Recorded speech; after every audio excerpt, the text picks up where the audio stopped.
Ok, muchas gracias, doctor. Pues bueno, ya siendo la hora a la que nos citamos para el día de hoy, que vamos a celebrar el curso sobre la ley de amnistía, un curso teórico práctico que nos va a dar el doctor Luis Antonio Sánchez Sánchez.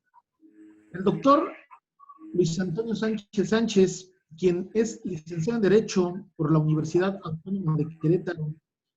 Asimismo, tiene la especialidad en Derecho Constitucional y Amparo por estudios de posgrado de la Universidad Autónoma de Querétaro.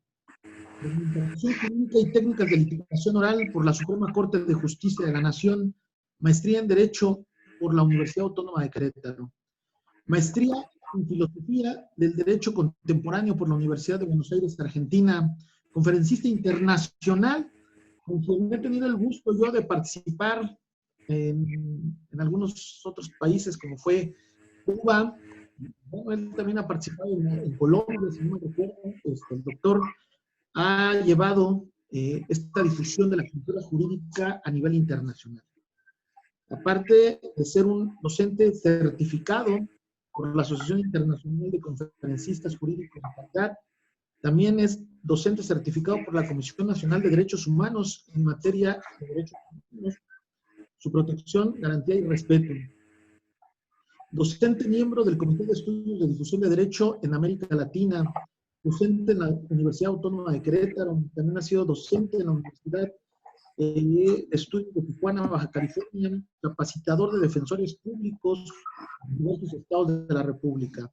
Galardonado con la medalla al mérito académico, reconocido como el mejor abogado joven en México en el 2015 por la Secretaría de Gobernación. Y bueno, yo podría seguir leyendo el currículum de nuestro querido amigo, el doctor Luis Sánchez, pero es bastante extenso. Le estaríamos robando un poco de tiempo a nuestro curso, el cual creo que va a ser totalmente nutriente para nuestros conocimientos como abogados. Quiero darles a todos y cada uno de ustedes la bienvenida a este curso que denominamos Curso Teórico Práctico de la Ley de Amnistía. Les da la bienvenida a su servidor, presidente de ASUSDER y socio fundador del Colegio de Abogados del Valle de Texcoco.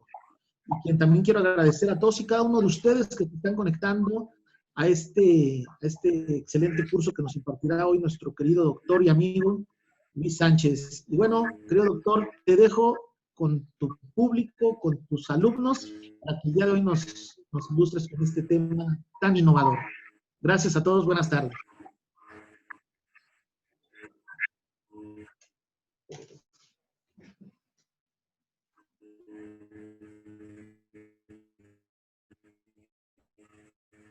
Muchas gracias, querido amigo, por estos consejos, pero bueno, lo más importante es que estamos esta tarde reunidos y que pues seguimos obviamente preparándonos y capacitándonos. Lo más importante no es únicamente quedarnos en la piel, es lo que podemos rescatar de pues obviamente de este fenómeno, de esta pandemia que está ocurriendo hoy en día. Únicamente, querido amigo presidente, te pediría de favor si me puedes autorizar para grabarla, para que quede registro de esta conferencia, poderla grabar, así como las charlas. Les platico rápidamente, es importante para nosotros tener la evidencia de todas sus dudas, de todos sus comentarios, sobre todo para saber qué es lo que ustedes esperan de esta legislación y cómo es que ustedes consideran de trabajarse. En primer lugar, si quisiera, con el permiso de ustedes, hacer conocimiento de que la ley de amnistía es una legislación que debemos de analizarla en toda su totalidad y que debemos de analizarla de manera muy, muy incisiva. ¿A qué me refiero con que debemos de analizarla de manera muy incisiva? Es importante, sobre todo, que nosotros no lo veamos como una norma. Como he escuchado comentarios de muchas personas que es que es una norma incompleta, es una norma que carece de muchas cosas, es una norma que no le permite, obviamente, hacer mucho a los abogados. En fin, he escuchado múltiples acepciones, múltiples opiniones. Por supuesto, también debemos diferenciar algo muy importante, esta normativa. Esto y por supuesto, es una norma que en esencia nosotros debemos observarla con estricto apego a derechos humanos. Todos los países que se consideran países democráticos tienen una norma de amnistía, tienen una ley de esta índole y debemos, más que otra cosa,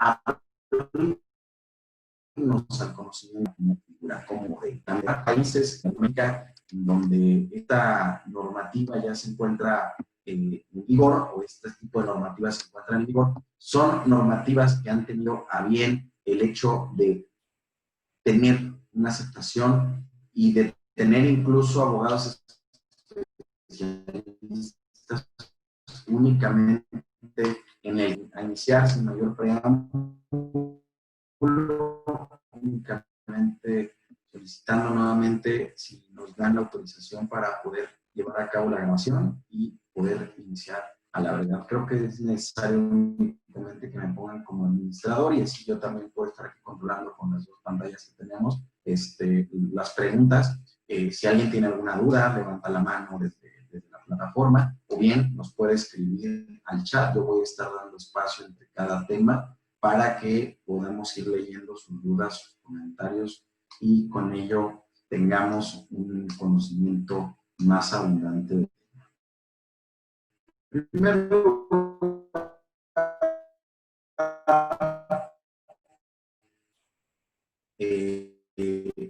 empezaríamos, como les dije,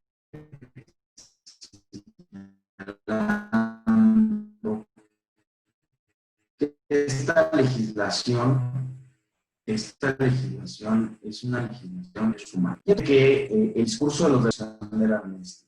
Para nosotros, obviamente, el discurso de los derechos humanos inicia en 1945. Sabemos ya la historia y la trascendencia de este tópico que ustedes ya conocen, como son los derechos humanos, que cómo la evolución de los mismos nos ha llevado a tener derechos de primera, segunda, tercera, cuarta, quinta y hasta sexta generación en algunos de los rubros o en algunas de las circunstancias. Entonces, esta determinación debemos de analizarla desde la perspectiva internacional, desde la perspectiva nacional. Entonces, ¿cómo se observa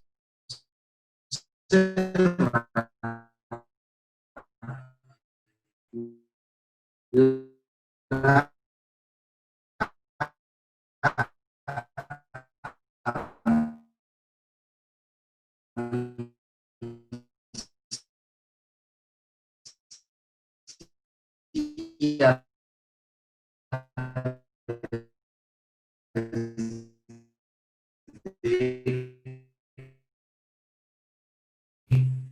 a que el poder punitivo ha tenido algún grado o ha tenido algún disgusto con la sociedad?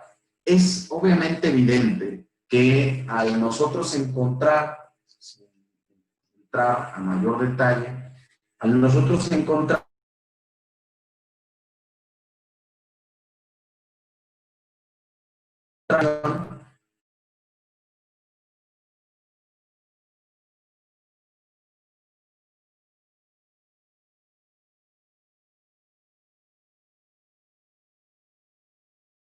creo que se cortó, ¿verdad? La comunicación.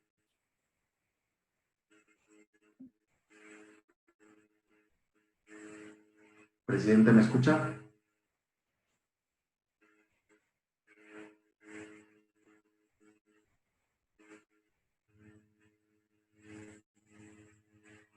Bien, vamos a continuar.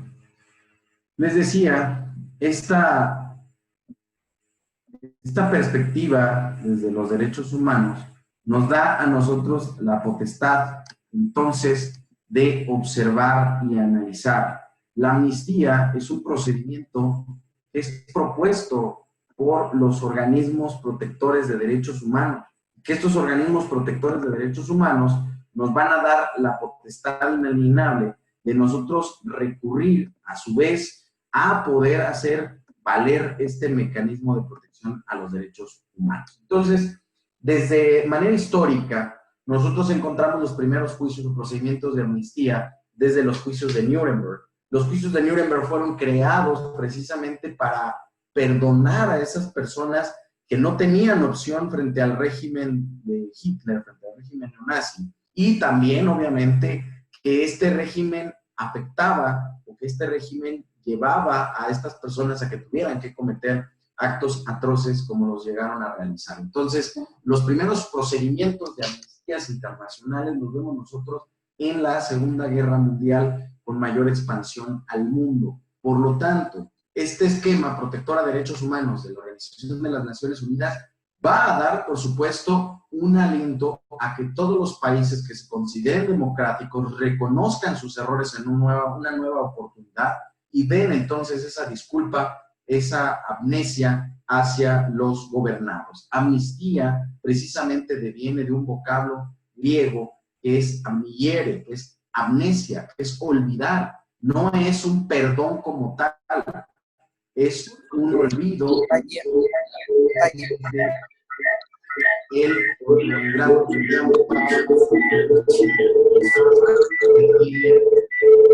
los presupuestos procesales. Entonces, cuando nosotros estamos en este punto, debemos de diferenciar la amnistía y el indulto, porque este es un esquema que a nosotros nos han interrogado en muchas de las charlas que hemos tenido en materia de amnistía. Pues nos dicen, bueno, entonces, ¿cuál es la diferencia entre el indulto y entre la amnistía? Más adelante vamos a platicar este tema, este tópico en concreto. Entonces, desde la perspectiva internacional, la protección a los derechos humanos nos va a dar la potestad, nos va a dar la facilidad de que los estados otorguen este instrumento administrativo para que se pueda llevar a un olvido de ¿qué? De la conducta delictiva, no a un olvido de la pena. Obviamente la consecuencia material, de acuerdo al principio, en un crimen no me pueden hacer la ley, será, si te perdono de la conducta delictiva, te perdono también de su resultado. En el procedimiento, entonces, como tal de la amnistía, es ese olvido de la consecución material. En nuestro país, obviamente tenemos leyes de amnistía que han sido anteriores a la materialidad de esta propia legislación. En primer lugar, nosotros observamos una legislación de 1978. Esta legislación de 1978 fue derogada en el 2015. Esta estaba referida para los presos políticos o con móviles políticos, ¿sí?, que diera la alteración de la vida institucional del país. Es importante que cuando nosotros observemos una norma de amnistía, recurramos al antecedente político inmediato o a la situación política inmediata. Esta ley del 78 se creó para que la sociedad omitiera un perdón por los movimientos estudiantiles de 1968 y los presos que aún seguían siendo perseguidos por esta situación política. Y entonces, ¿qué nos da como contenido? Como norma de contenido nos da una norma que desde el momento procesal de inicio y da comienzo a que sea únicamente por ese móvil político. Entonces, observamos el procedimiento inmediato anterior, en el proceso inmediato anterior político, y esto nos va a dar entonces el discurso que se va a contener en la norma. Luego, entonces, nos vamos a una segunda norma de amnistía, la del 22 de enero de 1994. Esta norma de amnistía nos da a nosotros la posibilidad de observar que esta norma es creada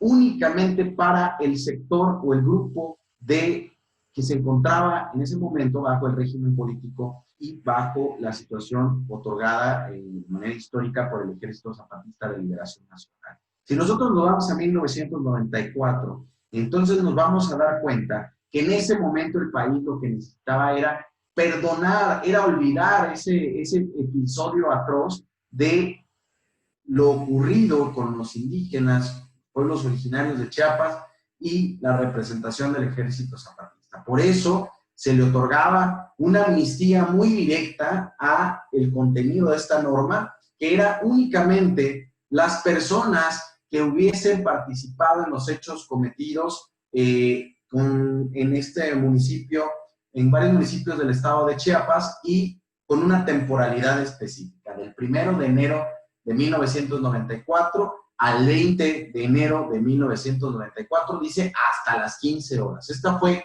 una norma que tenemos como ejemplo internacional, una norma muy específica. No, ¿por qué me gusta hablar de esta normativa? Porque es una norma que nos va a dar mucha especificidad. Las normas de amnistía deben de dar especificidad. ¿Por qué? Porque en el contenido de ellas se dan los sujetos procesales que estarán con posibilidades de acceder a esta legislación o a este beneficio. No es, insisto, un perdón que se otorgue por una pena. Esta ley, vamos a darnos cuenta más adelante, que puede aplicarse durante las objeciones al procedimiento, puede otorgarse también cuando los imputados se encuentren, obviamente, sustraídos de la acción de la justicia o en su momento dado cuando ya se encuentren con sentencia. ¿Qué debemos de diferenciar entonces?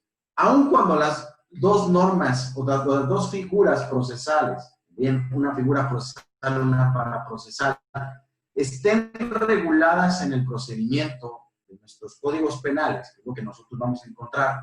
Cuando nosotros buscamos, ojeamos el Código Penal Federal, el Código de nuestras entidades, nos vamos a percatar que la amnistía está contenida en nuestros códigos, no es algo nuevo, no es algo que haya descubierto este Ejecutivo Federal para lograr llevar a todos los presos, como decían, a la libertad y que lograr que la impunidad pues se haga presente.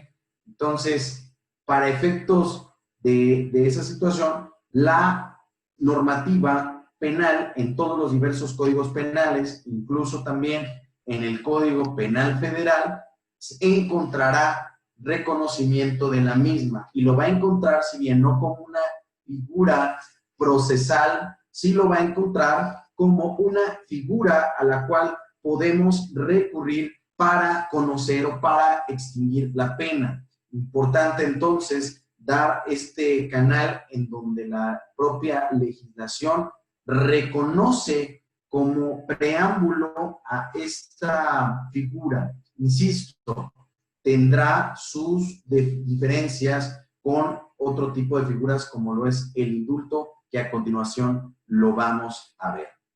El indulto, en primer lugar, nosotros lo vamos a encontrar en el artículo 94, capítulo 4 del Código Penal Federal.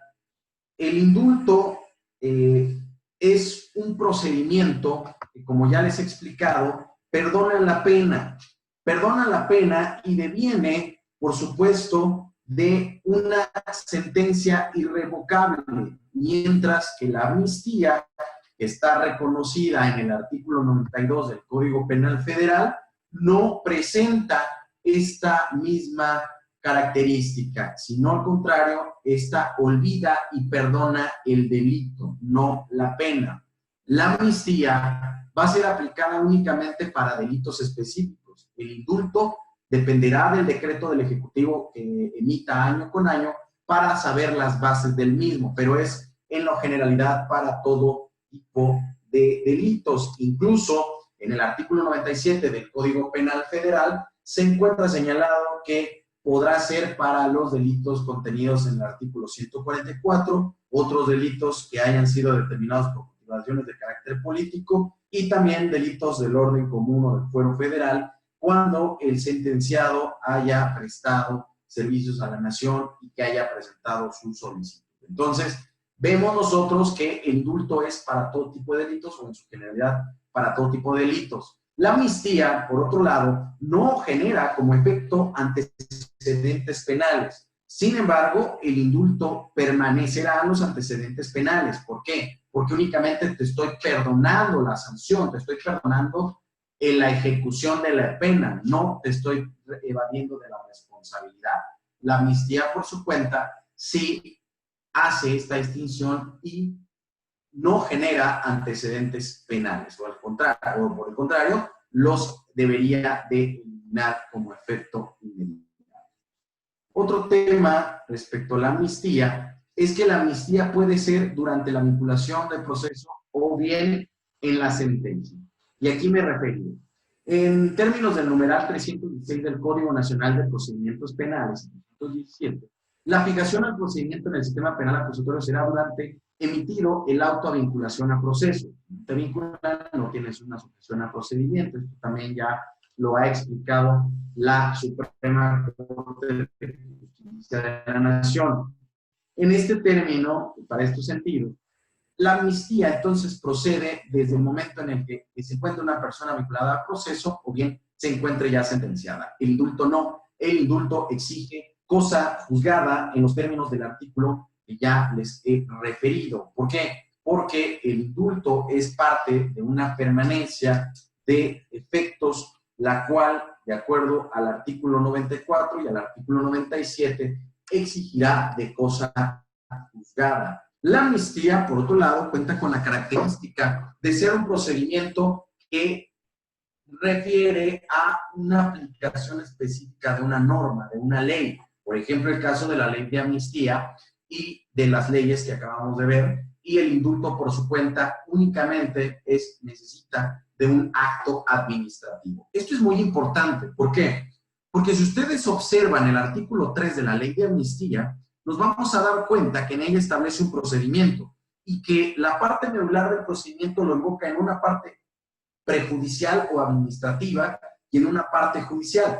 ¿Por qué la amnistía necesita de estos dos fenómenos? ¿Por qué? Porque en primer lugar tienes de tener un órgano revisor de admisibilidad y procedencia del recurso y por otro lado un órgano judicial para que en términos constitucionales pueda ser él el único que pueda revocar, modificar o anular un acto judicial previo. Esto es, un auto de vinculación a proceso, una orden de aprehensión o bien una orden de sujeción al procedimiento por medio de una sentencia. Entonces, nos vamos a dar cuenta que el indulto, la aplicación sistemática es conforme a legislación. Mientras que el indulto va a ser mediante acto administrativo. Por otro lado, la ley de amnistía o la amnistía como figura jurídica, la persona deja de ser considerada culpable, mientras que en el indulto va a continuar su figura de culpabilidad, no va a ser revocada. Importante, encontramos nosotros en el artículo 92 del Código Penal Federal, insisto, cada entidad también tiene su ley de amnistía característica o propia. En el artículo 92 nosotros encontramos algo muy interesante. Dice que la amnistía extingue la acción penal y las sanciones impuestas, excepto de la reparación del daño. Importantísimo este tópico. ¿Por qué? Porque hemos escuchado muchas personas con discursos políticos en los que generan una, malinformación y nos dicen, es que la ley de amnistía no viene la reparación del daño, no viene nada acerca de esto, y entonces todas las personas que cometieron delitos van a quedar impunes, ¿no? No es cierto. Nos vamos a dar cuenta en los mitos que esto no es así. La amnistía, la ley de amnistía, incluso en el artículo 5, vamos a verlo más adelante a detalle, exige que se otorgue una reparación del daño e incluso la autorización o da la permisibilidad de que se puedan generar procedimientos civiles respecto a los daños y perjuicios generados o incluso la responsabilidad integral.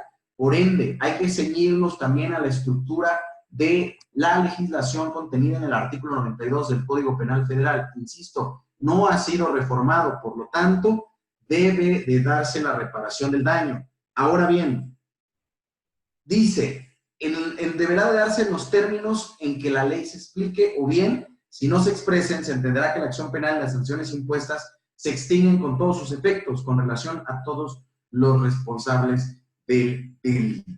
En este artículo sí se ha señalado que existen obviamente, recursos para poder hacer valer la reparación del daño, y en unos momentos más les voy a informar cómo es que la comisión se está llevando las discusiones para poder garantizar esta reparación del daño. Estos fueron nuestros breves antecedentes de la norma de amnistía. Me gustaría saber si hasta este momento alguien tiene algún comentario, alguna duda, o bien podemos proseguir con nuestra clase.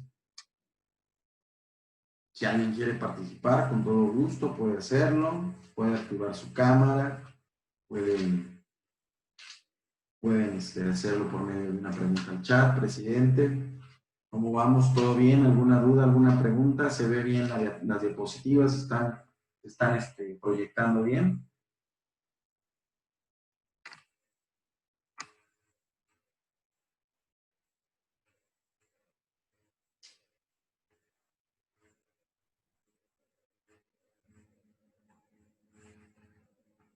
Bien.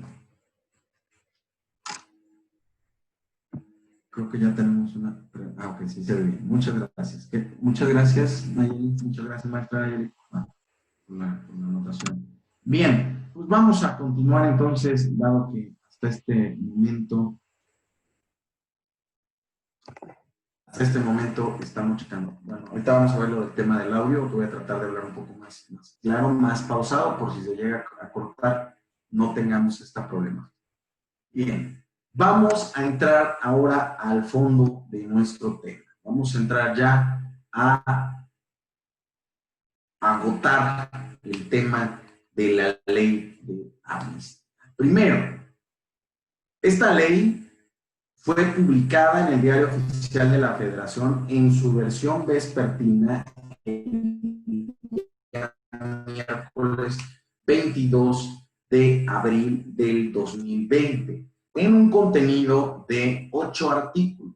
Obviamente, estos 8 artículos que muchos dicen es que es una ley ambigua, es poco clara, no especifica bien las causas, las consecuencias, no dice el proceso. Entendamos que es una norma general, ¿sí? Las normas generales pocas veces contienen los procedimientos. Esta norma, si bien señala que hay dos etapas, la etapa administrativa y la etapa procesal, y aquí es donde yo quiero que hagamos muy bien esta disyuntiva. La etapa procesal y la etapa administrativa. La etapa administrativa, la fase administrativa, y la etapa procesal judicial. En esta primera etapa administrativa, dice el artículo 7 y el artículo 3 de esta ley de amnistía, publicada el mes pasado, señala que se encargará de hacerlo una comisión y que esta comisión va a ser la que revisará y analizará los procedimientos. Y después, en el procedimiento judicial, refiere que será un órgano jurisdiccional o un juez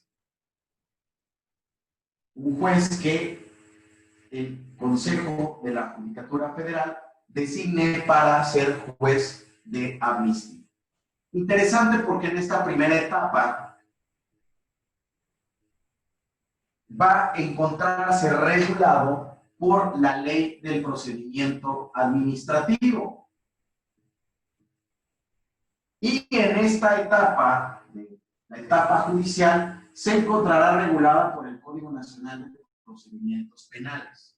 Entonces, ¿a qué nos lleva? Que esta es una normativa que debemos entender entonces con la aplicación procesal de la ley del procedimiento administrativo y la ley y el Código Nacional de Procedimientos Penales. Por eso, no es una normativa que contenga procedimiento. ¿Por qué? Porque está dejando a la ley de administración y a la ley y al Código Nacional de Procedimientos Penales que sean las leyes procesales para tales efectos. Por ende, no es una norma que contenga procedimiento detallado, es una norma que contiene un procedimiento general o un procedimiento genérico. Entonces, esto es lo primero que hay que nosotros entender.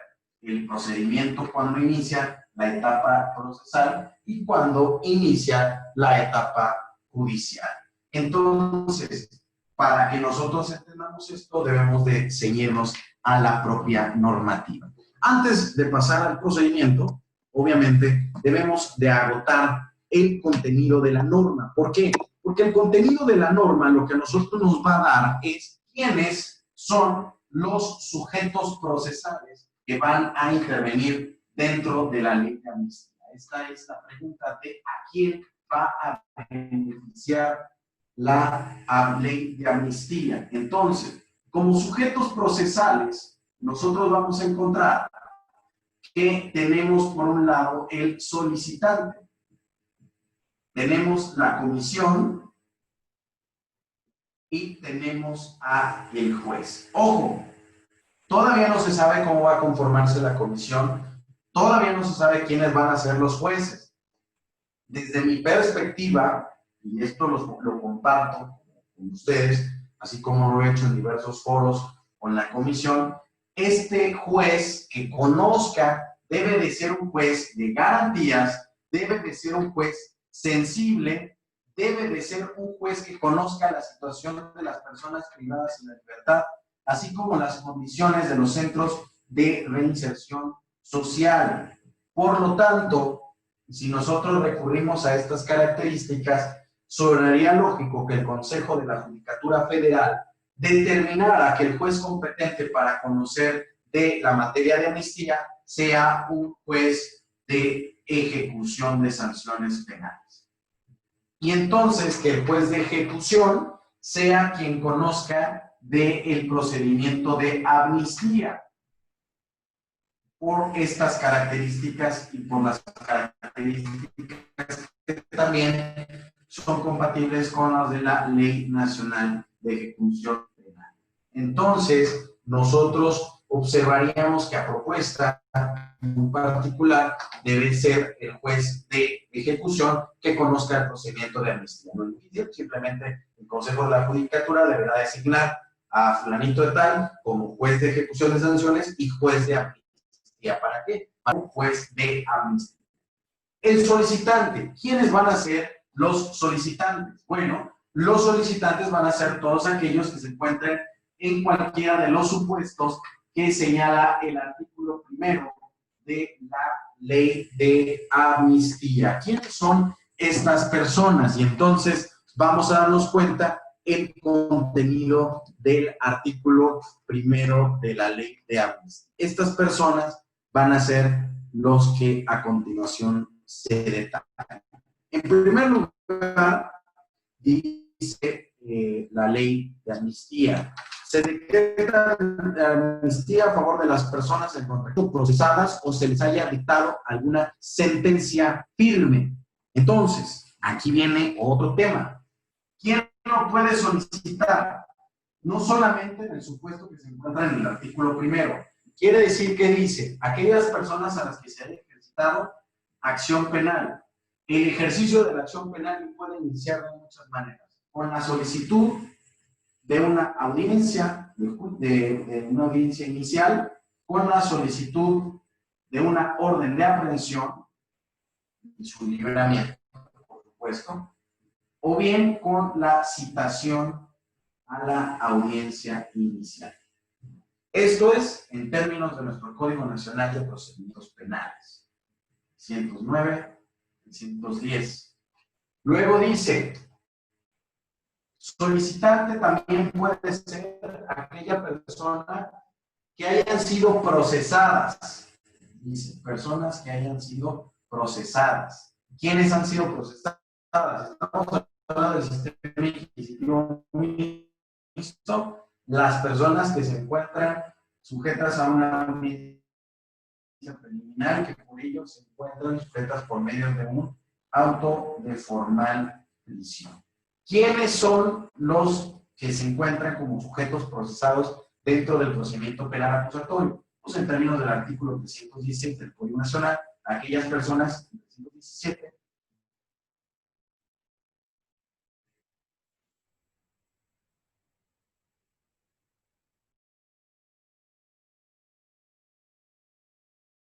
creo que se volvió a cortar, ¿verdad? Presidente, algo está pasando que me está sacando aquí. esté sucediendo.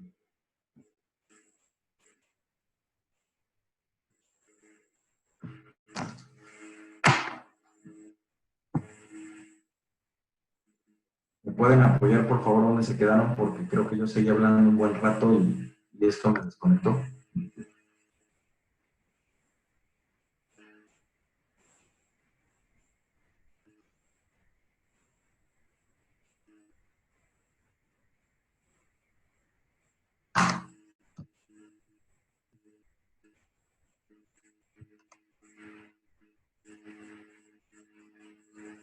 Ah, ok. Bueno, vamos a continuar. Decíamos que en la autovinculación al proceso, entonces, es cuando también se puede solicitar, o bien una vez que se tiene una sentencia.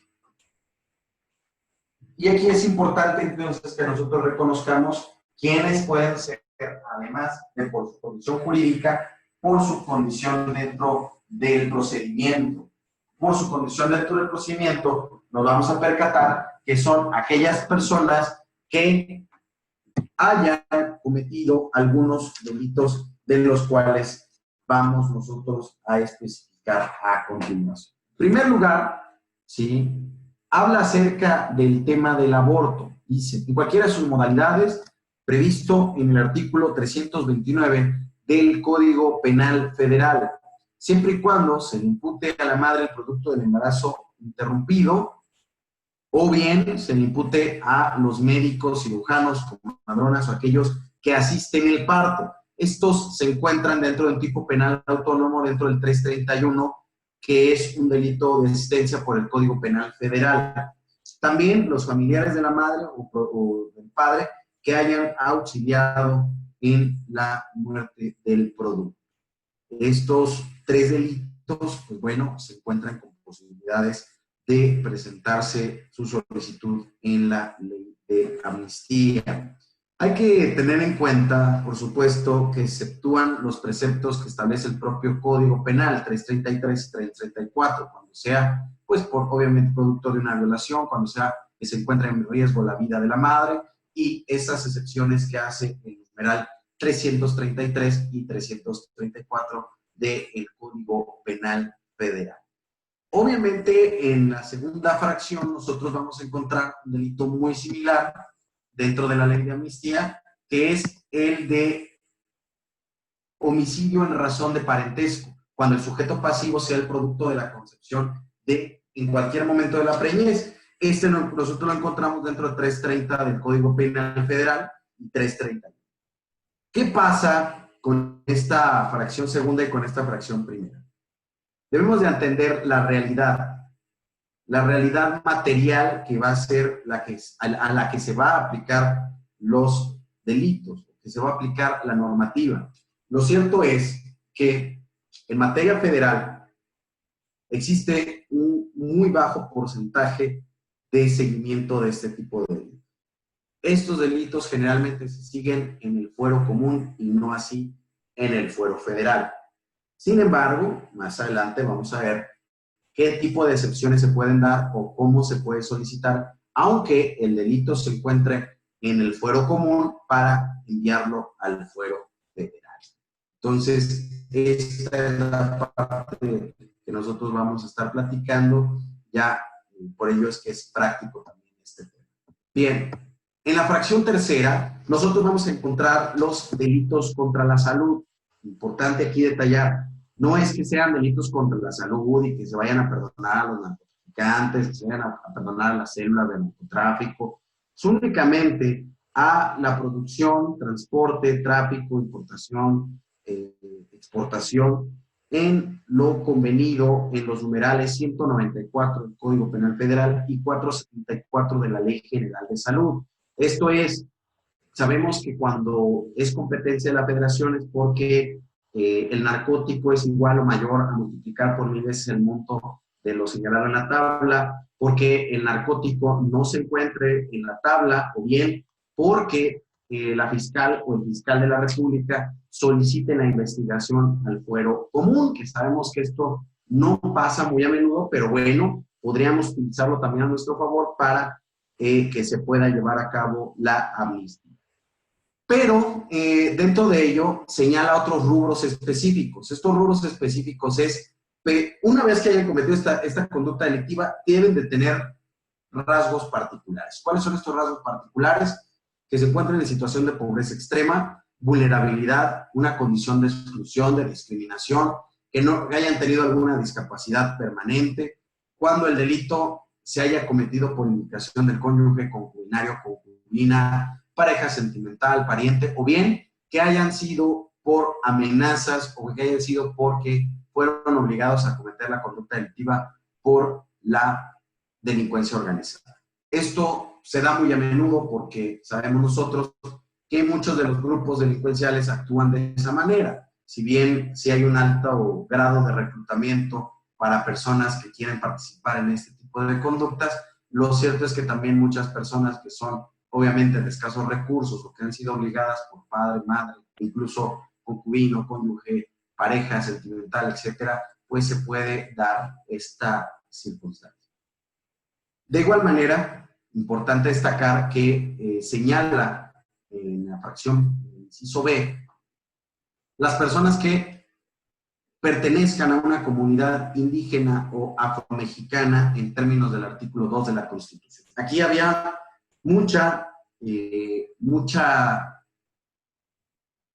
pues podríamos llamarle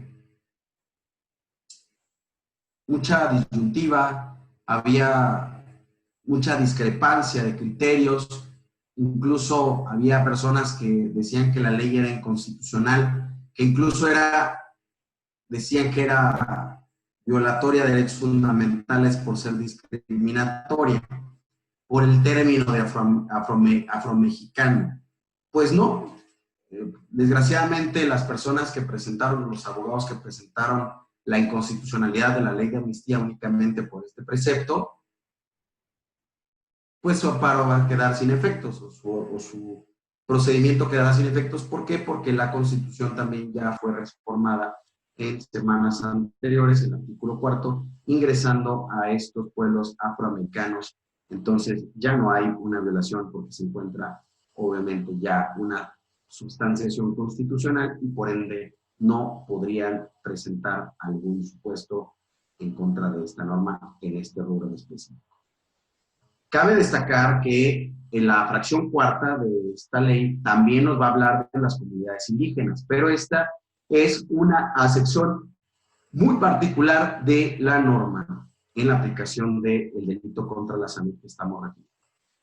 Personas consumidoras que hayan poseído narcóticos en cantidades superiores hasta en 2 tantos de la dosis máxima del consumo personal inmediato, a la que se refiere el numeral 479 de la Ley General de Salud. En estos términos nosotros podemos observar que se empieza por adoptar una política un poco más, pues, llamémoslo más light, una política más permisiva en cuanto a la permisibilidad, en cuanto a la posibilidad de ingerir ciertos narcóticos. Importante, no es una política pública, no es una referencia jurídica, pero sí es una observación frente a, obviamente, otro tipo de mecanismos. Para la fracción tercera de la ley de amnistía, las personas consumidoras de narcóticos en cantidades superiores a 2 tantos de la dosis mínima no deben por qué afrontar un procedimiento.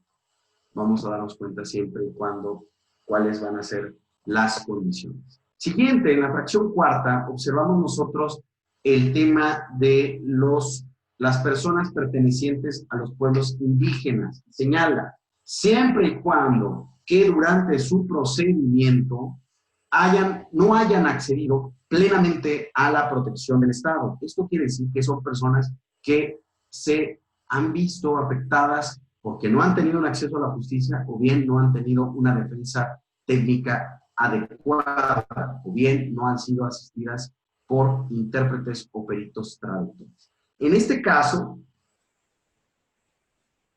es muy importante identificar que El hecho de que una persona no haya accedido plenamente a la jurisdicción del Estado por no haberle garantizado un derecho, debe de alcanzar un test máximo por una autoridad jurisdiccional.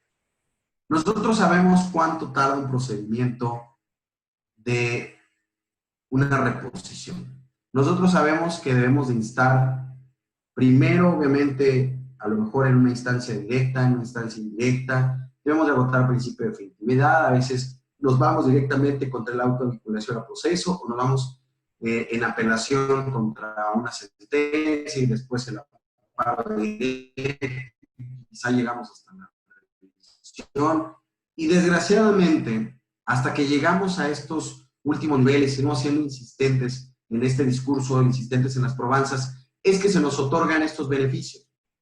Por lo tanto, va a pasar o va a transcurrir un gran lapso de tiempo en el que una persona pueda dar una reposición al procedimiento, pueda tener una reposición al procedimiento. No quiere decir que con ello vamos a tener nosotros una carrera, vamos a llegar con la comisión y le vamos a decir, oye, comisión, fíjate que hubo una violación procesal, te pido que la subsanes. La comisión va a decir, pues ya tienes una resolución en donde se observe que en efecto hay una violación procesal de esta índole. No la tenemos, pero pues obviamente existe, es flagrante, es clara, es objetiva, ¿no? Debe de existir un reconocimiento por parte de un órgano jurisdiccional de que realmente hubo una violación procesal durante el proceso por dicha premisa. Entonces, para que nosotros logremos acudir a la amnistía, debemos de tener primero una sentencia ejecutoriada por algún órgano judicial en donde se pueda apreciar que se ordena una reposición a procedimiento para el efecto de que la persona no haya accedido o que acceda a su ejercicio de acceso a la justicia, o bien que tenga un perito traductor como debido proceso en su vertiente regla de trato procesal como un derecho humano. Y van a decir, bueno, pues qué chiste va a tener que lo efectúe en ese momento. Pues mucho, porque también por otro lado vemos a veces sentencias en donde el juzgador federal ordena la reposición de procedimiento con efectos, para un efecto en específico, y que el juzgador muchas veces subsana o muchas veces incluso pues únicamente lo hace para cumplir con la ejecutoria de amparo y el procedimiento continúa. En este caso, llamemos así, es la consecuencia del error judicial. Otra de las fracciones señala el delito de robo simple sin violencia y refiere siempre que no amerite pena privativa de la libertad de más de 4 años. Entonces, pues nosotros, en primer lugar, vamos a ir desmitificando una importante señal donde nos decían los políticos, es que esta ley de amnistía está hecha para que cualquier persona que entre en prisión salga, está hecha para sacar a todos los presos, está hecha para sacar a las personas. Es más, si tú estás como ofendido en un delito, seguramente vas a observar que cuando entre la ley de amnistía, la persona que te robó tu teléfono va a estar hablando por él enfrente en la acera y todavía se va a burlar de ti, te va a señalar que se lo robó y casi que te va a sacar la lengua y te va a decir lero, lero, ¿no? Como en antaño. Esto no va a pasar. En primer lugar, vean el efecto de la fracción. Robo simple y sin violencia. Primer característica. Luego dice que además no amerite pena privativa de la libertad de más de 4 años. Entonces, esto por supuesto nos lleva a que entendamos que no es un robo cualquiera, o no es cualquier robo, más bien. En este tema nos va a llevar a nosotros que son delitos patrimoniales que se establecen como fundamentales dentro de un parámetro. O sea, van a ser los delitos más sencillos que se cometan por este tópico del robo. No entonces van a entrar a cualquier otro delito. Por ende, es importante que nosotros observemos cuáles son estos delitos de aplicación. No, insisto, van a ser cualquiera, no insisto, van a ser todos. Desgraciadamente, la mala información que se tiene de parte de algunos colegas y de parte, por supuesto, también de algunas instituciones, bien de algunos políticos que dan a beneficio propio estos discursos, van a llevar a que se cometa este tipo de sanciones. Bien, pues nosotros vamos a observar entonces que el delito de robo nos va a dar únicamente la posibilidad de que la sanción sea menor de 4 años. Sin embargo, nosotros observamos que en el artículo 367 viene el esquema fundamental del robo, no viene una sanción, no viene una métrica de la sanción. En el 368 tampoco viene una métrica de la sanción, pero en el 368 bis ya nos señala que se castigará de 3 a 10 años de prisión y hasta 1000 días multa. Entonces, cuando nosotros nos damos cuenta, el robo no puede estar dentro de cualquier situación. Por lo tanto, el delito de robo simple que establece la ley de amnistía se va a ceñir únicamente para la posibilidad de que sea una vez ejecutada la sentencia, o sea, el tercer supuesto que veíamos en nuestro pizarrón, cuando ya hay ejecución de sentencia, y que este sea por una pena no mayor a 4 años. Me van a decir, bueno, ¿para qué le va a servir a una persona que le sancionan por un delito de menos de 4 años? Sí, de todos modos va a tener que reparar el daño, si de todos modos va a tener otro tipo de beneficios, como la suspensión condicional de la pena. De todos modos, para la suspensión condicional de la pena también le van a pedir la reparación del daño o un plan de reparación, y le van a solicitar también que sea primo delincuente o que sea la primera vez que comete estas conductas delictivas, que no tenga otra conducta obviamente operando, y pues me van a decir pues qué caso tiene que se aplique este proceso para la ley de amnistía. Pues es importante porque nosotros nos vamos a dar cuenta que en este supuesto en concreto lo que referirá a la ley de amnistía es una posibilidad de acudir a ella cuando ya hubiese solicitado una suspensión de la pena.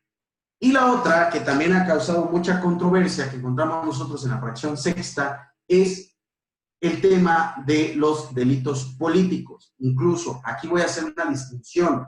No es lo mismo el delito cometido por políticos que los delitos políticos.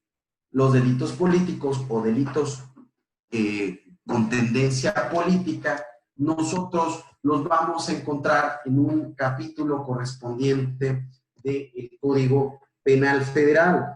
Estos delitos en particular nos van a dar que son delitos que se cometen, por ejemplo, la sedición.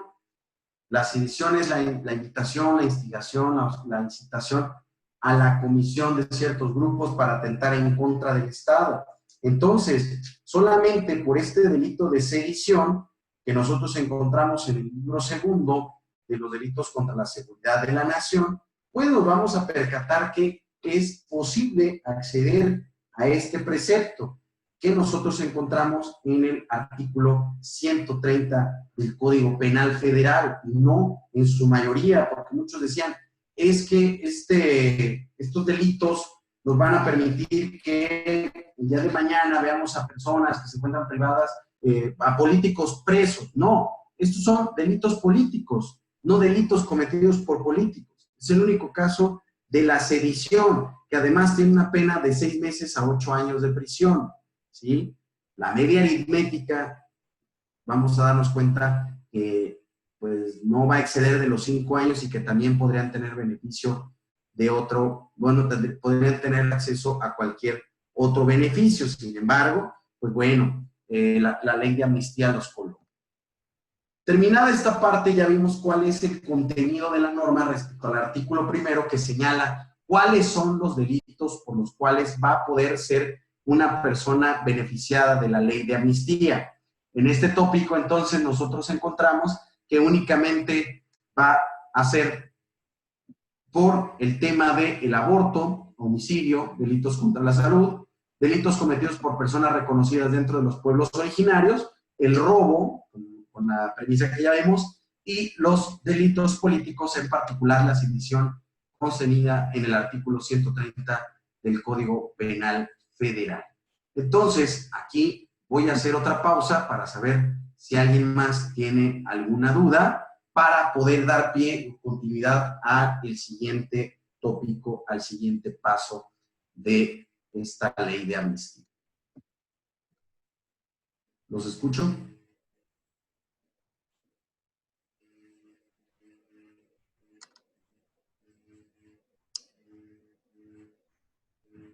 Bien.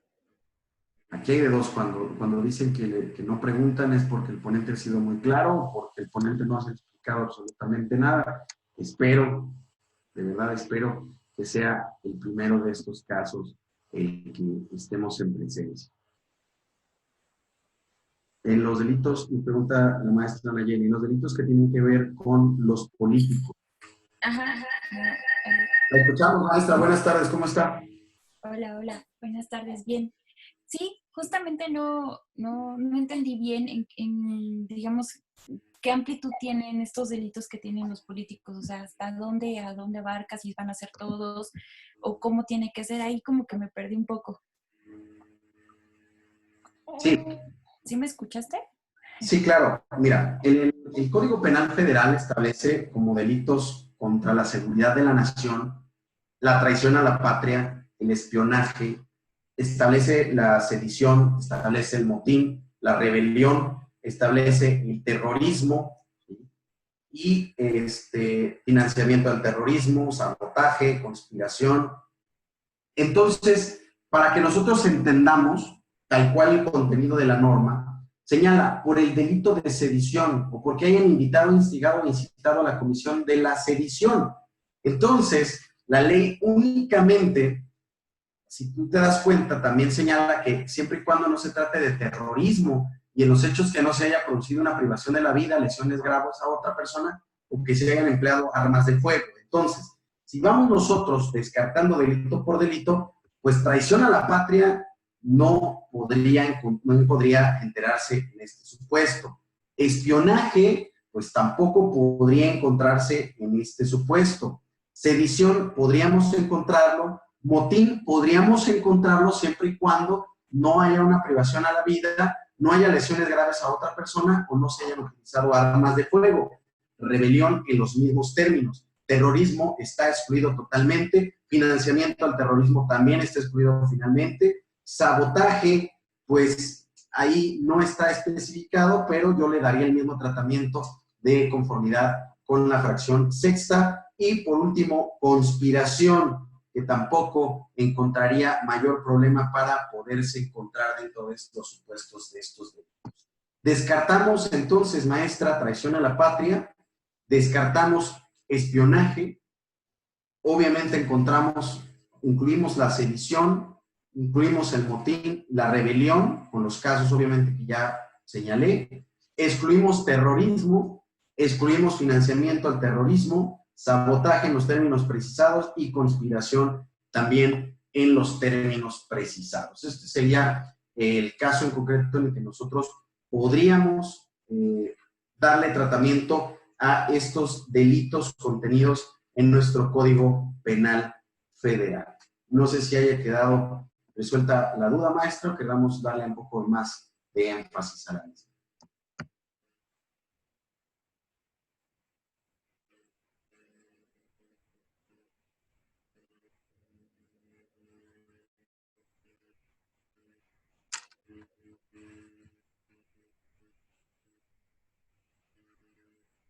Perfecto. Muchas gracias por la pregunta, maestro. Pues bueno, vamos a continuar entonces con este tópico importante de la ley de amnistía, con un capítulo que yo he determinado mitos y realidades. En primer lugar, vamos a hablar de los mitos. Decían, como ya estamos platicando, que era una ley que iba a beneficiar a todos los políticos. Yo insisto, hay que distinguir a los presos políticos que a los delitos cometidos por políticos, o a los políticos presos, como muchos le llaman. Obviamente esta distinción nos va a dar a nosotros la posibilidad de saber que no beneficia a todos, como ya lo hemos referido, únicamente casos en concreto. Otro de los mitos que decían es que quedarían impunes todos los delitos cometidos, sobre todo los patrimoniales. Ya vimos que no quedan impunes, ya vimos también que no son los delitos patrimoniales más que el robo, que puede tener alguna acepción con carácter o tinte patrimonial, y que este no está obviamente exento de la ley correspondiente. ¿Por qué de la ley correspondiente? En primer lugar, el artículo 5 de la ley de amnistía señala que no extinguirá con ello los derechos de la víctima para poder solicitar la reparación del daño. Y si nosotros también, vinculado al artículo 5 con el artículo 92 del Código Penal Federal, pues nos vamos a dar cuenta que la amnistía no va a perdonar la reparación del daño.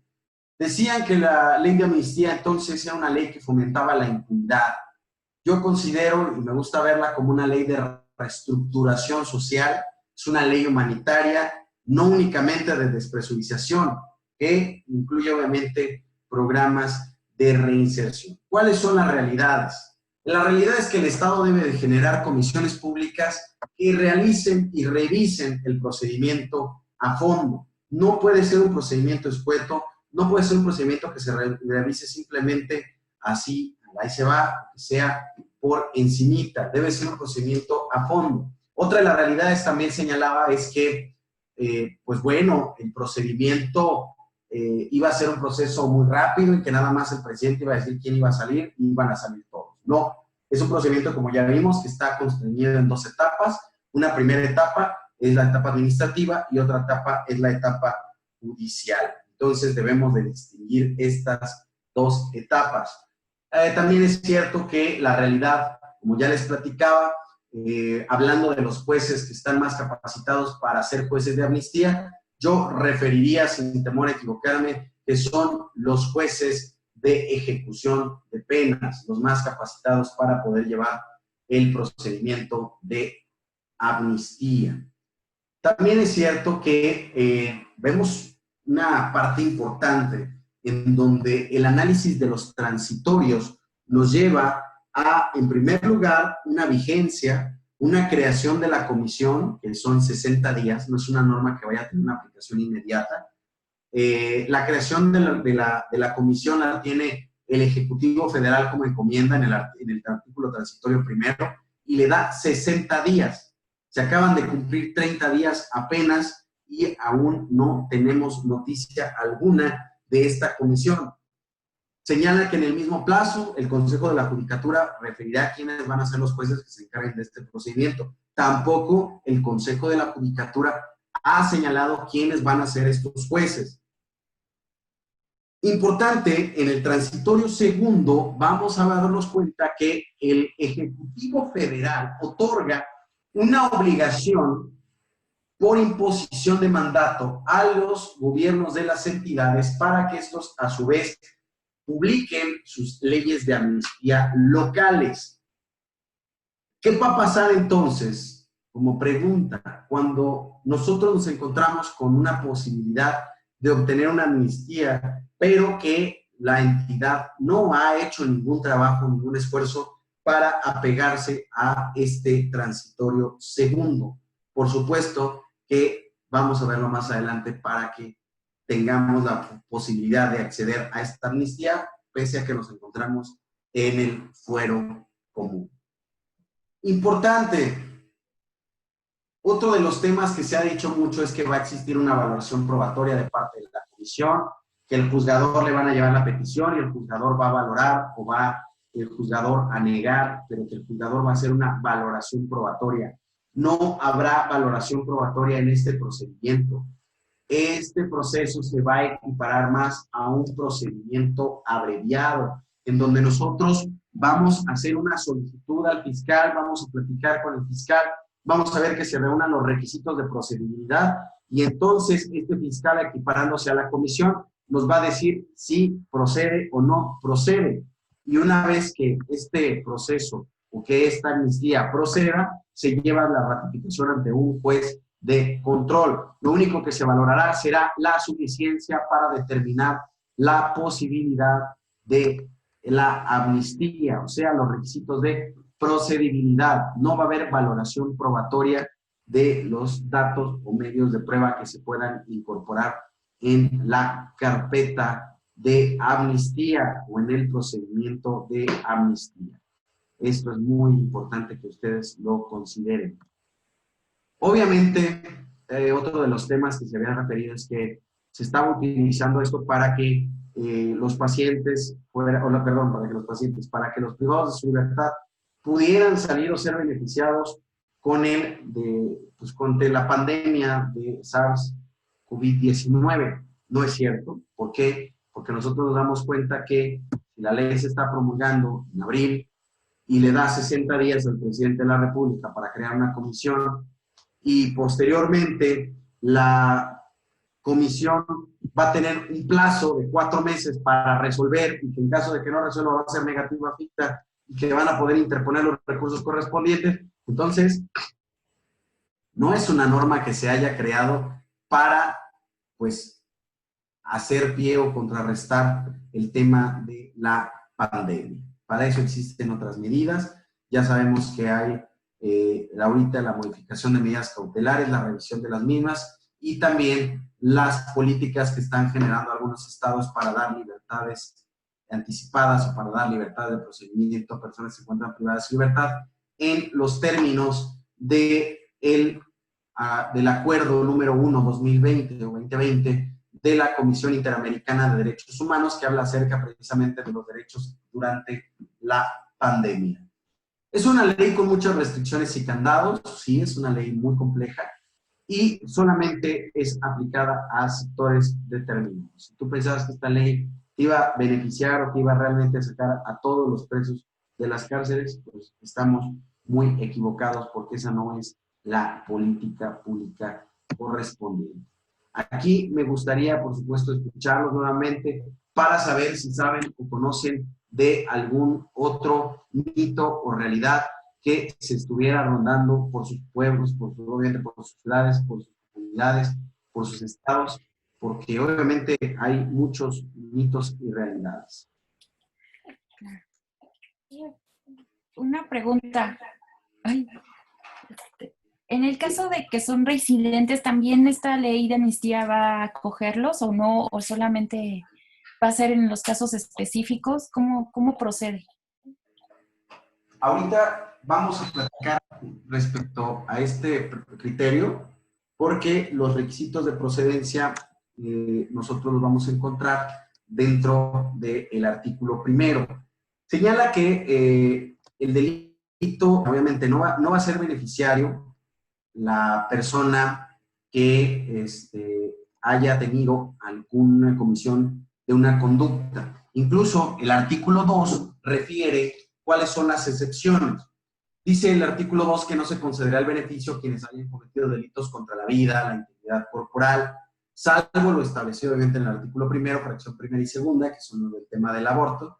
Tampoco a quienes hayan cometido delito de secuestro, quienes hayan participado con delitos de armas de fuego, y tampoco personas indiciadas por los delitos que refiere el 19 de la Constitución. Este artículo 2 a mí se me hace que estaba de más porque pues ya está especificado para quienes va a beneficiarle la ley de amnistía. Sin embargo, pues bueno, es importante esta situación que se genere.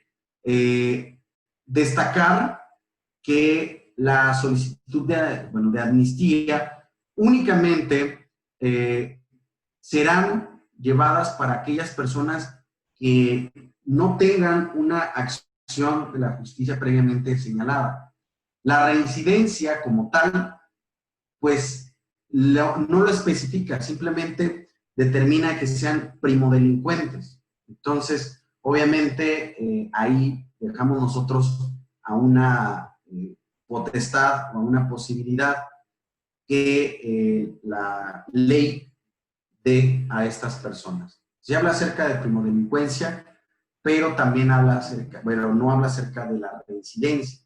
Entonces, sí es importante que nosotros tengamos el conocimiento de este tema para que demos accesibilidad a la misma. Va a haber, por supuesto, mucho tema para este procedimiento de amnistía, pero sí es importante entender que el tratamiento de reincidencia no es factible para esta normativa. No sé si haya quedado la duda resuelta.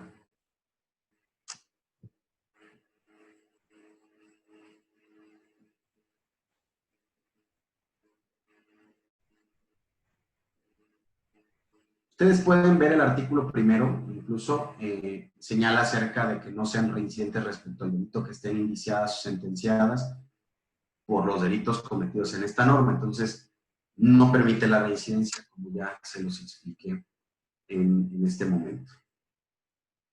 Perfecto. Pues vamos a continuar entonces con el siguiente de los tópicos. ¿Cuál va a ser el proceso para poder llevar a cabo la normativa de la amnistía? Aquí sí me gustaría que ustedes vieran esta dinámica del proceso. En primer lugar, existirá una solicitud. Una solicitud que, si bien señala, deberá de ser presentada por la parte interesada o bien por el representante legal, señala, que en este caso, obviamente la Suprema Corte de Justicia de la Nación ya ha señalado que las personas que se encuentran sujetas al procedimiento, los defensores son esas personas que se encuentran por medio de la representación legal. Ya sabemos que la figura antes de la persona de confianza que podía acudir al procedimiento y representar los intereses de la persona ya no se encuentra permitida. Entonces, esta solicitud de la amnistía va a ser llevada a una comisión. Esta comisión va a determinar la procedencia de la misma, ¿sí? Esta solicitud de procedencia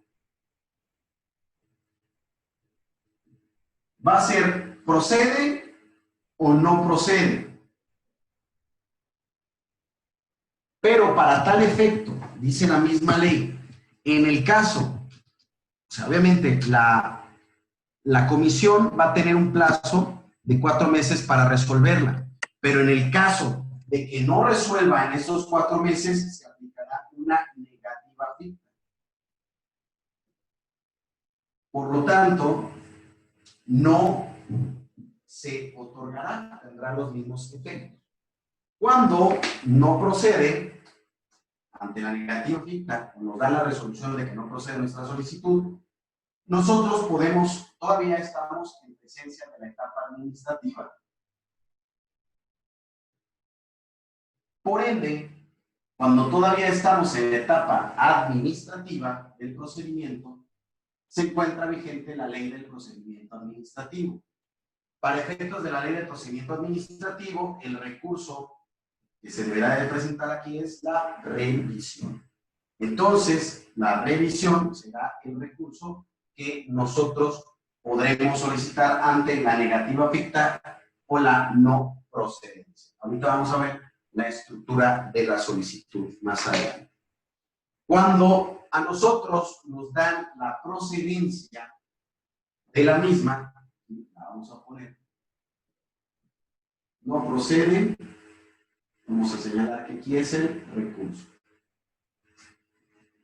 Aquí también hay importante, porque sabemos que la ley de amparo señala que el amparo indirecto es únicamente, o puede proceder únicamente cuando la ley que señala el procedimiento no tenga los mismos efectos que la ley de amparo. Entonces, si para esto es aplicable una suspensión con efectos restitutorios, nosotros sabemos que la ley del procedimiento administrativo no da efectos restitutorios, solo da efectos restitutivos. Por lo tanto, si es viable nuestro análisis de la procedencia un efecto restitutorio, sí podríamos recurrir también al amparo indirecto.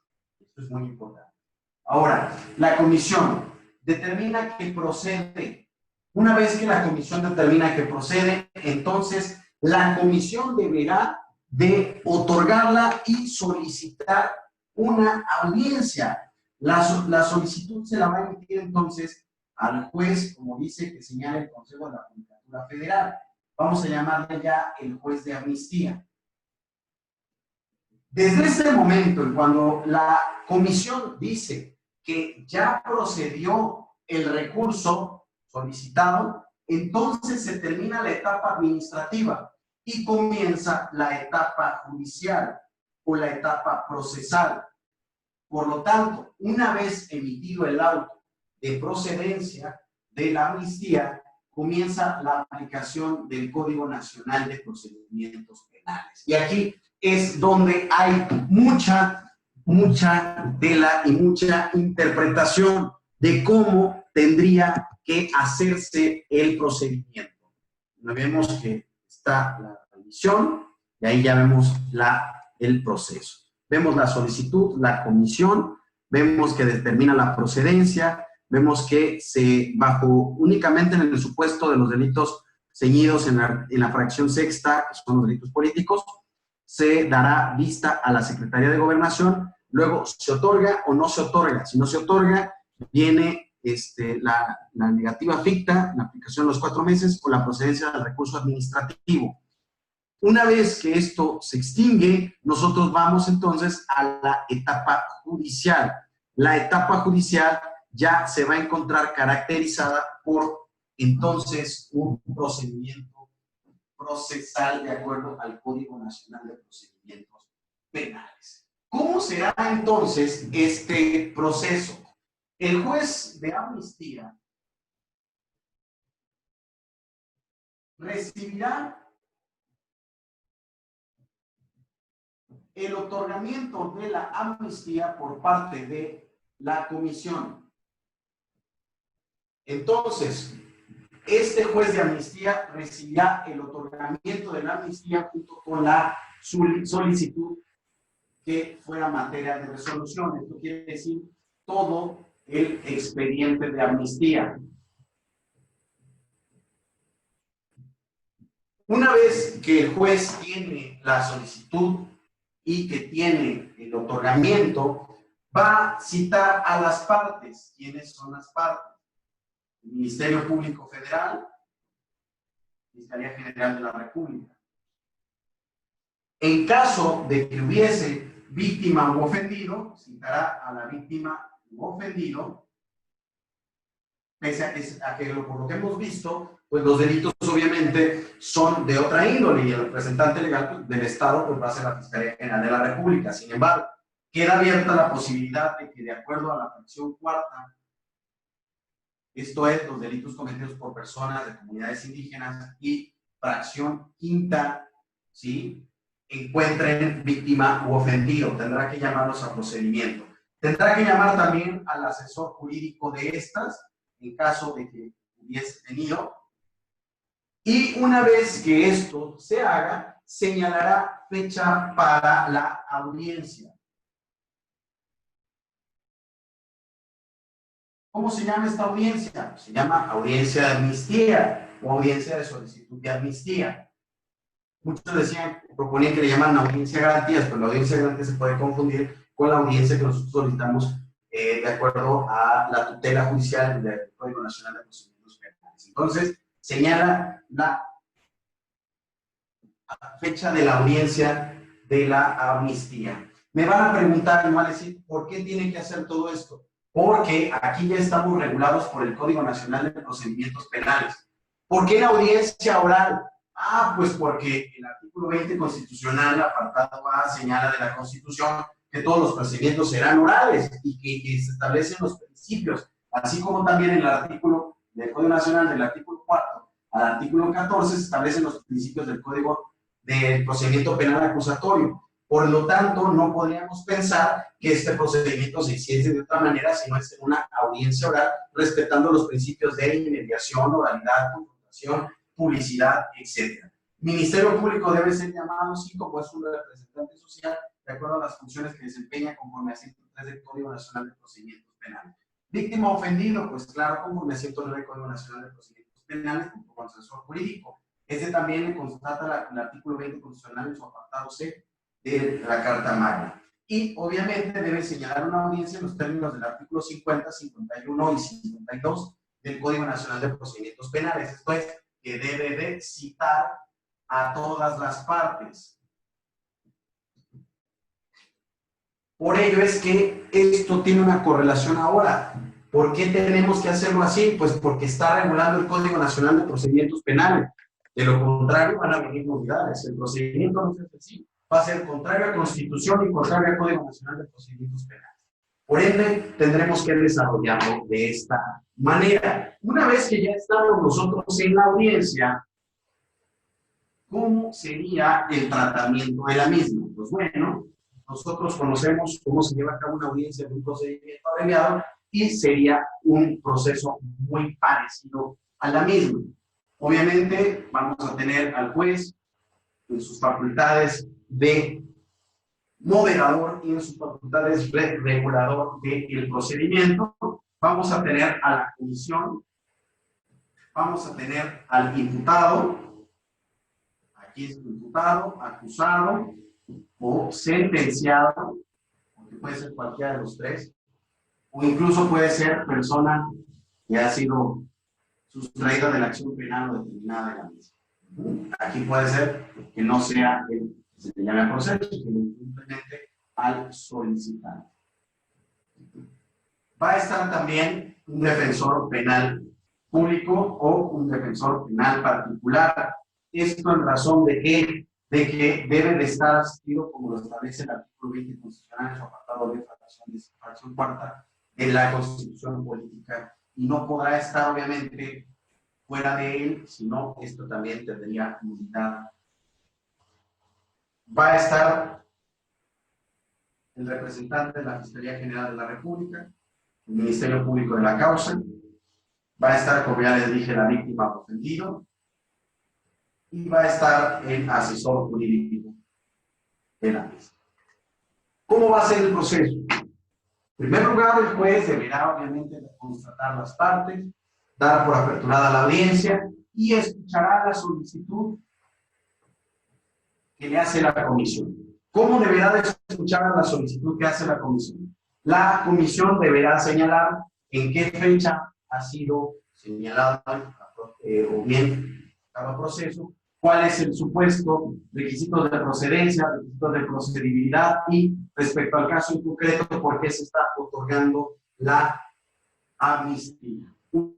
Una vez escuchado a la comisión, se le va a preguntar al imputado a través de su defensor particular o a través de su representante que manifieste si está de conformidad con la solicitud plasmada. O bien, puede ser que alguien más lo haya pedido y nunca se le haya avisado. Cuando esta persona da su visto bueno, se encuentra a favor y consciente de lo que está junto con los alcances de la misma, va a darle vista al Ministerio Público Federal, el cual únicamente podrá hacer saber si es que falta algún requisito de procedibilidad o algún requisito de procedencia.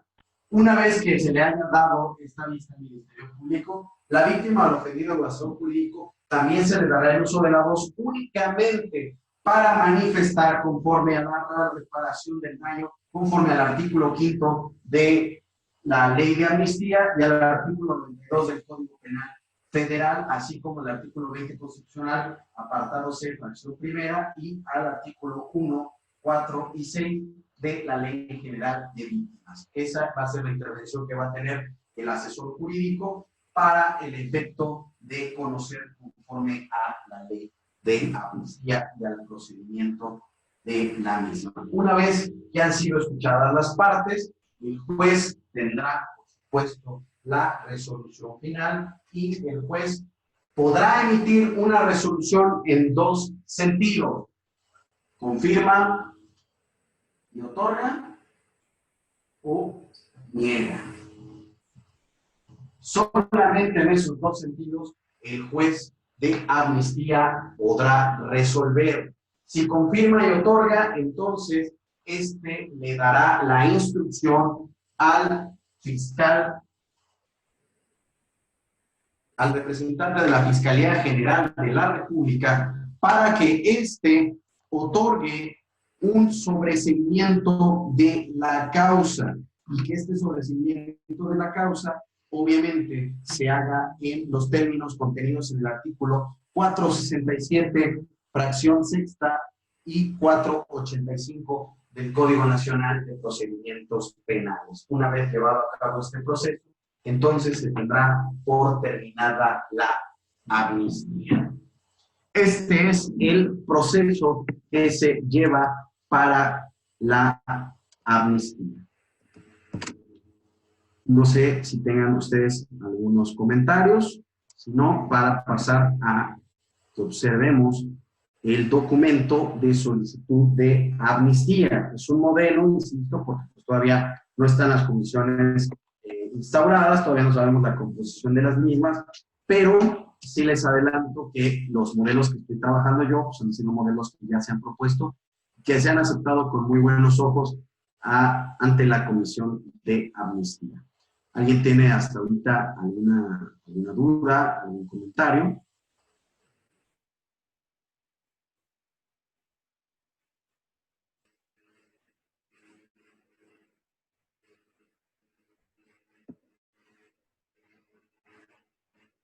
Bien, vamos a continuar entonces.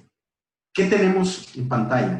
En pantalla tenemos una solicitud de amnistía. Esto es cómo debería de darse el procedimiento de la misma. En primer lugar, nosotros vemos que va dirigido a la Comisión Especializada en Amnistía. ¿Habrá delegaciones en los estados? Sí, debe haber delegaciones o representaciones en los estados para recibir las solicitudes de cada delegación o de cada estado. Se presenta obviamente la persona en particular que hace la solicitud. La procedibilidad de la misma es en los términos del artículo 20, apartado B, fracciones de la Ley de Amnistía, el artículo 1, 5 y 8, publicada en el Diario Oficial el 22 de marzo del 2020. Y, en consecuencia, el fundamento constitucional se va a dar desde el artículo 17, párrafo quinto, se va a dar del artículo 20, inciso B, y del artículo primero de la Ley de Amnistía. La procedencia, esto es muy importante. Debemos de tener en nuestra solicitud un capítulo de procedencia. Esta solicitud de nuestro capítulo de procedencia le va a dar la oportunidad a la Comisión de Amnistía que revisen a detalle el por qué consideramos que debe de darse esta solicitud, ¿sí? En primer lugar, nosotros debemos de encontrarnos, como ya decíamos, en cualquiera de los supuestos que establece el numeral primero de la Ley de Amnistía. En segundo lugar, debemos de encontrarnos bajo algunos requisitos que establece dicho numeral. En primer lugar, la presente petición resulta procedente toda vez que se encuentra acreditado en los datos del presente proceso, que el imputado se encuentra sujeto a proceso con fecha 3 de diciembre de 2019, donde fue vinculado a proceso por el delito contra, aquí vamos a señalar cuál es el delito, y su determinante. Dice, luego en su modalidad de transportación, sancionado el numeral del Código Penal Federal. Dentro de la audiencia inicial se pudo determinar, este es un caso específico, en donde la imputada, por propio dicho, fue alentada a cometer la conducta delictiva de su concubino bajo la amenaza de que su hija iba a ser secuestrada. Nos encontramos en la fracción segunda. Ahí está lo que se establece, ¿no? Y es evidente en la audiencia inicial. Entonces, es trascendente que nosotros hagamos esta solicitud en los términos precisados. ¿Por qué? Porque vamos a encontrar que en ella, pues, se tienen los antecedentes de la misma. Entonces, cuando nosotros presentamos el capítulo de procedencia correspondiente, debemos de señalar bajo qué supuesto de la ley es el que nos encontramos o pretendemos encontrarnos en el procedimiento, junto con una relatividad de los hechos, ¿sí? Requisitos de procedibilidad, por otro lado, antecedentes o hechos, ¿sí? Y por último, pues bueno, la petición en concreto. Ahorita les voy a proyectar otra solicitud de amnistía, que este es un caso general en el que nosotros podemos encontrarnos, pero en la otra solicitud de amnistía que vamos a ver es un ejercicio muy interesante, porque en este ejercicio nos vamos a dar cuenta cómo un imputado por un delito grave puede ser llevado a la ley de amnistía con un excelente planteamiento de litigio estratégico. ¿Sí? ¿Vamos bien con los requisitos? ¿Cómo van ustedes? ¿Cómo lo ven? Quiero escucharlos, platíquenme.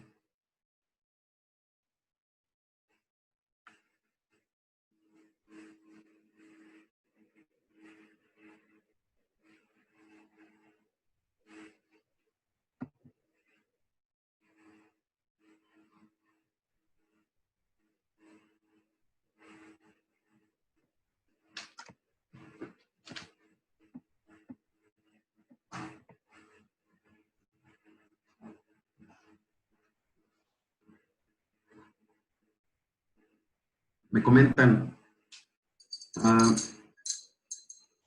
¿qué pasa si el imputado no tiene los recursos para garantizar la reparación del daño?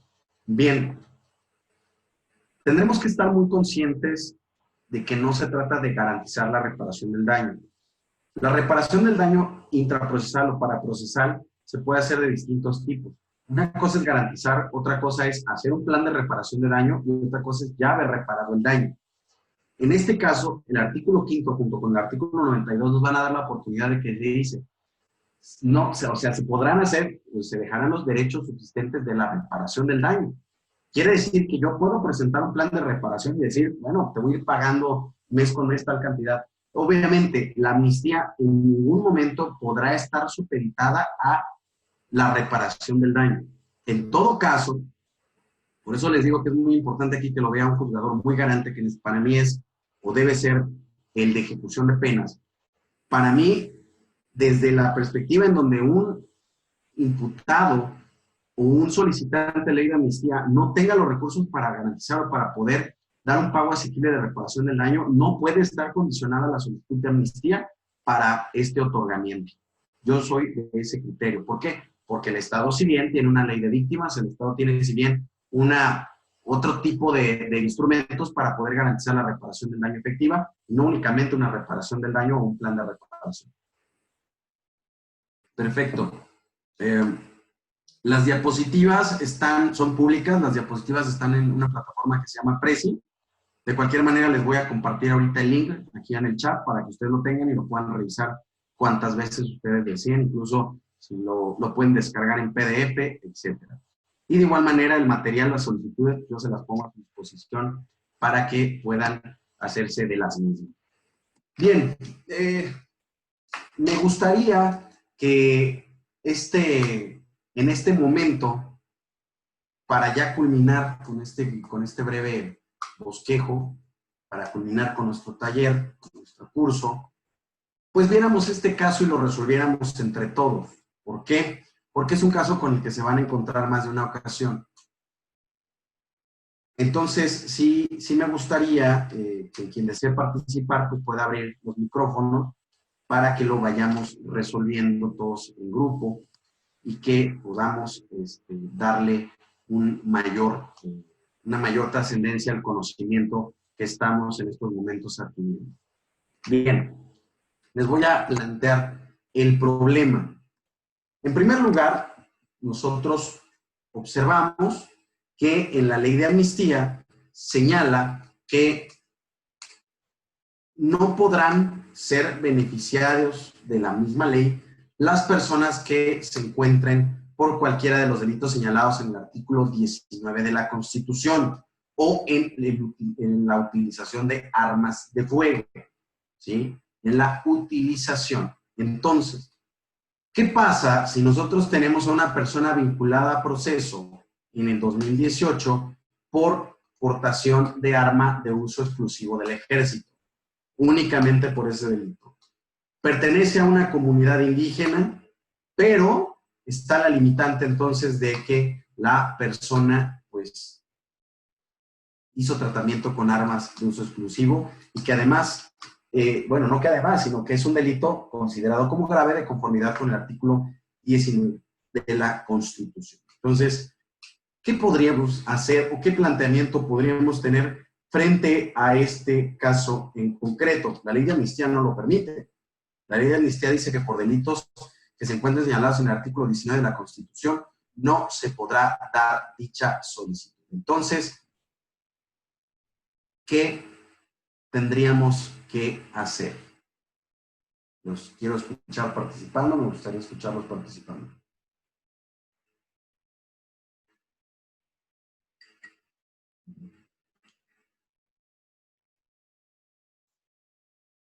Bien, veo que están muy callados, entonces yo lo resuelvo. En primer lugar, debemos de señalar que la ley dice que haya sido sujeto a procedimiento por cualquiera, por alguno de los delitos que se señalan. Y el artículo 2 señala que no se permitirán, ¿sí?, en el caso en concreto de la fracción cuarta, aquellos que se encuentren señalados en el 19 de la Constitución. Si yo tengo un imputado que fue vinculado a proceso en el 2018 por el delito de portación de armas de fuego, la primera pregunta que me debo de hacer es un delito grave o no es un delito grave? Fue vinculado en el 2018.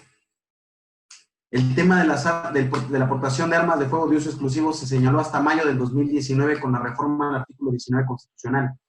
Por lo tanto, al tenor de la reforma del 19 constitucional y su transitorio primero, decía que a ninguna ley se le dará efecto retroactivo y que el tratamiento de la de reforma para tratar los delitos graves será aquellos que sean cometidos con posterioridad a la reforma, no vinculados, no solicitados en amnistía, sino cometidos con posterioridad a la reforma. Quiere decir que estoy en presencia de un delito que no es grave en términos del artículo 19 de la Constitución en la temporalidad que fue señalada. Entonces, ius attendit temper iuris, quiere decir que el derecho atiende la temporalidad de la conducta. Entonces, no estoy en presencia de una conducta grave, de un delito grave. En el caso que les estoy refiriendo, que tenemos en pantalla, se señala que es un delito que es cometido por una persona de un grupo o sector vulnerable, que este grupo o sector vulnerable se ha llevado al entendido en que es una persona de origen indígena que no tuvo dentro del procedimiento perito, traductor, intérprete, ni mucho menos un defensor que conociera de sus usos y costumbres. Señala con precisión en la solicitud cuál fue el fundamento por el cual se precisó, y en este análisis se hace también que a ninguna norma se le da efecto retroactivo, se hace el principio de la retroactividad, se hace obviamente también el tenor de la protección a los derechos humanos. La comisión va a ser una autoridad. La comisión entonces va a tener la potestad y la obligación que señala el artículo 1 en su párrafo 3, la obligación de promover, proteger, garantizar y respetar los derechos humanos de conformidad con la Constitución y con los tratados internacionales. Por lo tanto, si yo ya tengo una sentencia de amparo en donde me diga que me ordena reponer el procedimiento porque hubo una violación procesal en donde no fue asistido en el procedimiento, voy a solicitar entonces mi amnistía para ser beneficiado por la misma. Existen requisitos de procedibilidad, de procedencia, en los cuales se detallan. Si se fijan, también vienen antecedentes o hechos y, por supuesto, también vienen los documentos, dadas las manifestaciones con las que se pretende se acredite o se otorgue de mayor certeza. No son documentos de prueba, no son pruebas, no son datos de prueba, ni medio ni prueba. Son documentos que se anexan al cuerpo de la solicitud para que resulte pertinente y favorable la solicitud. Esta es, entonces, la solicitud de amnistía que nosotros haremos, este es el cuerpo que nosotros haremos, que por supuesto dejaré a disposición de todos ustedes y que guste para que tengan dicha solicitud, dichos documentos y que puedan hacerse de los mismos y que puedan darles un tratamiento de utilidad. Pues esto por mi parte sería el procedimiento de amnistía. Detallar que es una ley que requiere de nuestra profesionalización, como siempre lo he dicho, que requiere de nuestro mayor grado de preparación y que requiere, por supuesto, que lo veamos desde la perspectiva jurídica y no tanto política, como muchos le han dado ese tinte o ese toque. Pues por mi parte sería todo, quedo a su disposición. Si tienen algunas dudas o preguntas, comentarios que quieran realizar para dar por terminada esta sesión. Muchísimas gracias y quedo a sus órdenes.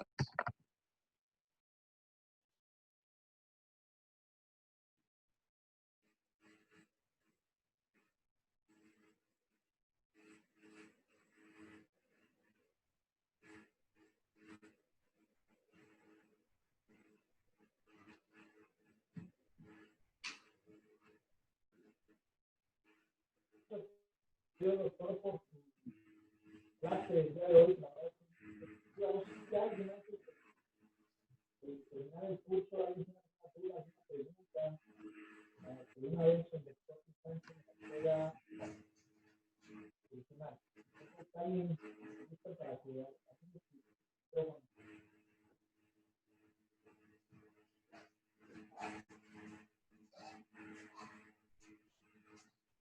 Muchas gracias. Pues, presidente, no sé si tengamos alguna otra duda o comentario. Compartirles.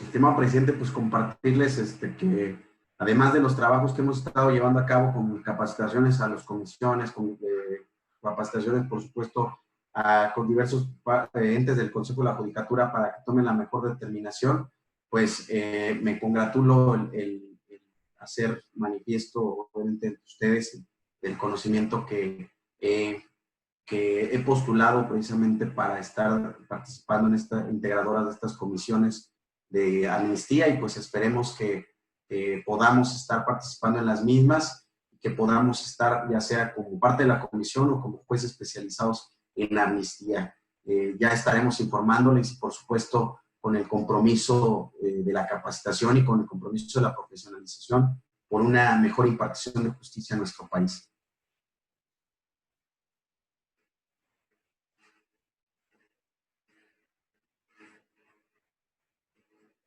Ok, no, perfecto, y felicidades, doctor Sánchez. La verdad que es un orgullo que de manera personal que sean amigos. Segundo, como institución que representa a su cliente, agradecerte, dando en esta ocasión poder mejorar el sistema social en nuestro país.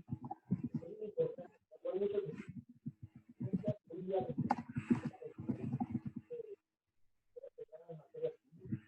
muchísimas cosas que tenemos. Hoy día la pandemia nos abrir los ojos porque el sistema judicial que tenemos. No pueden alcanzar. Casi no se le escucha nada, presidente. Creo que anda por ahí mal su micrófono. Anda un poquito ahogado el sonido. No, no lo escuchamos muy bien.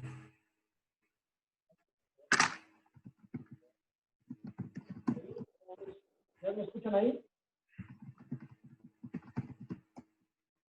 ¿Ya me escuchan mejor ahí?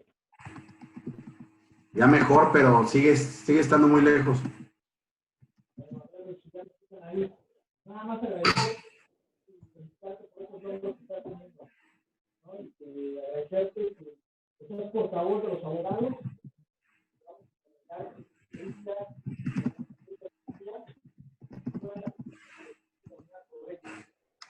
Totalmente agradecido.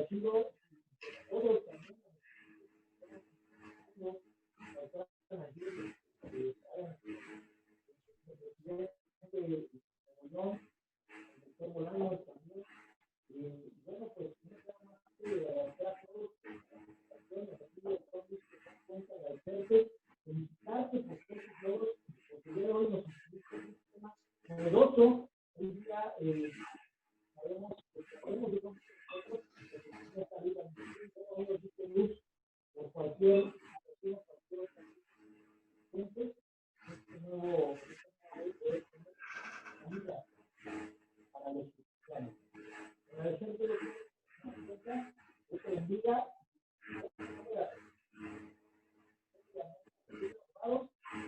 Seguiremos con estos cursos el próximo viernes. Yo estoy dando el curso de violencia y proceso de violencia familiar entre los órganos. Ojalá y nos puedan acompañar.